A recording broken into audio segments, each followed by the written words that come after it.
ciidanka booliska Soomaaliyeed waxa uu sanadkan u ahaa mid ka mid ah sanadihii ugu fiicnaa ee soo mara taariikhdooda kadib tallaabooyin waaweyn oo uu taliska guud ee ciidanka u qaaday dhanka horumarka si loo soo saaro ciidan boolis ah oo leh tiro iyo tayo ku filan. Taliyaha ciidanka booliska Soomaaliyeed Sareeyo Guuto Solob Axmed Firin oo Janaayo 2023 loo magacaabay taliyaha ciidanka booliska Soomaaliyeed ayaa bilowgiisiiba la yimid dardar iyo dadaal xoog leh oo kor loogu qaadayo tayada iyo tirada ciidanka, wuxuuna amray taliyaha in ciidanka lagu soo kordhiyo dhiig cusub oo u badan arday isugu jirta jaamiciyiin iyo dugsi sare si ay door fiican uga qaataan kor u qaadida aqoonta ciidanka, taas oo durba markii la qaatay go'aankeeda laga dhex dareemay dhammaan qaybaha ciidamada. Dhanka kale waxaa la xoojiyay tababarada ciidanka dal iyo dibadba si loo soo saaro ciidan boolis ah oo leh takhasusaad iyo xirfado aad u sareeya. inaad 20 iyo 30 aad ugu baxdaan wadamo inta badan qaarkood ayna tababaro aynayna siin jirin, qaarkoodna hal qof iyo laba qof marka ugu badan tahay sanadkii ayna siin jireen, inaan bil gudaheed aan dirno 100 iyo dhowr qof oo xirfado kala duwan soo baranaya oo aan runtii aan leenahay maantay saraakiishan markay soo laabtaan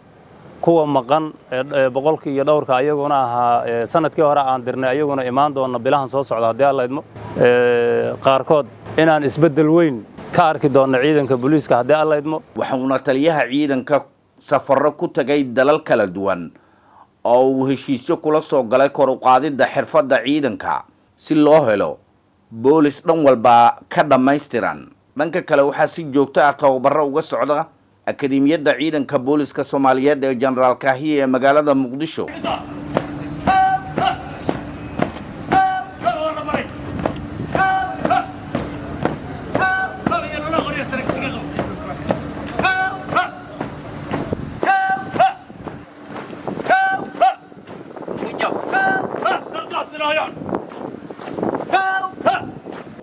halkaas oo iyana ugu yaraan 6 bilood mar laga soo saaro ciidan boolis ah oo ka diyaarsan dhinacyada jirka, shuruucda, akhlaaqda iyo wadaniyadda si ay hufnaan ugu adeegaan bulshada Soomaaliyeed oo xilligan baahi weyn u qabta ciidan diyaarsan oo hanan kara amnigooda.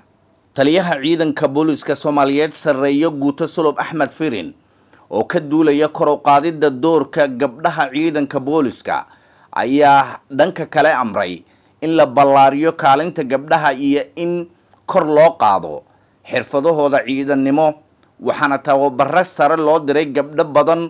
oo isugu jira saraakiil xigeenno iyo dabley,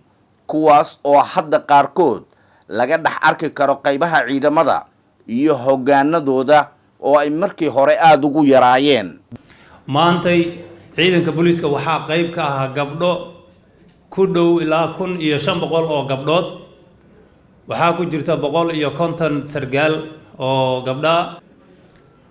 waxaan xoog saaraynaa oo ka shaqeynaynaa oo meel fiican oo maraya in aan dhameystirno degmooyinka saldhigyadu ay ku yaalaan, saldhig kasta in aan u dhameystirno baarayaal gabdhaha oo ay u sheegtaan dadka nugul ee baahiyaha gaarka ah qaba ee gabdhuhu ugu horeeyaan baahiyahooda ay u sheegtaan, inaan ku soo biirino gabdha aqoon-yahano ah oo xafiisyada sarsare ee ciidanka booliska ka shaqeeya oo jaamiciyiin inaan ku soo biirino ciidanka booliska oo hal dufcad oo 100 ka kooban oo jaamiciyiin aan qaadano. Doorka wacyigelinta ciidanka gudihiisa iyo u sheegista waajibaadkooda diiniga ah oo ay badbaadada bulshadu ka mid tahay ayuu taliska boolisku u qorsheeyay qaybaha ciidamada, waxaana loo diyaariyay hoggaan u gaara oo si joogto ah wacyigelintaas uga dhaxwada fadhiyada ciidamada si mar walba uu askarigu ugu baraarugsanaado waajibaadka qaranka iyo kan diinta oo si isku mid ah ugu tilmaamaya u adeegida bulshada. waxaa aad u xoogaystay xilligan wada shaqaynta booliska iyo bulshada oo muhiimad weyn u leh taliska ciidanka si mar walba loo helo xog lagu howlgalo, waxaana la abuuray jawi ay ku kalsoonaato bulshada kaas oo ugu dambeyn suurto geliyay in lagu guuleysto amniga magaalada oo shacab iyo ciidanba laga howlgalay dhowrkii bilood ee la soo dhaafay. deganaanshaha iyo amniga laga dareemay Muqdisho waa mid ka mid ah tallaabooyinka ay sida wadajirka isaga kaashadeen ciidamada booliska, nabad sugidda iyo booliisiya militaro, kuwaas oo si adag uga shaqeeyay dhowrkii bilood ee la soo dhaafay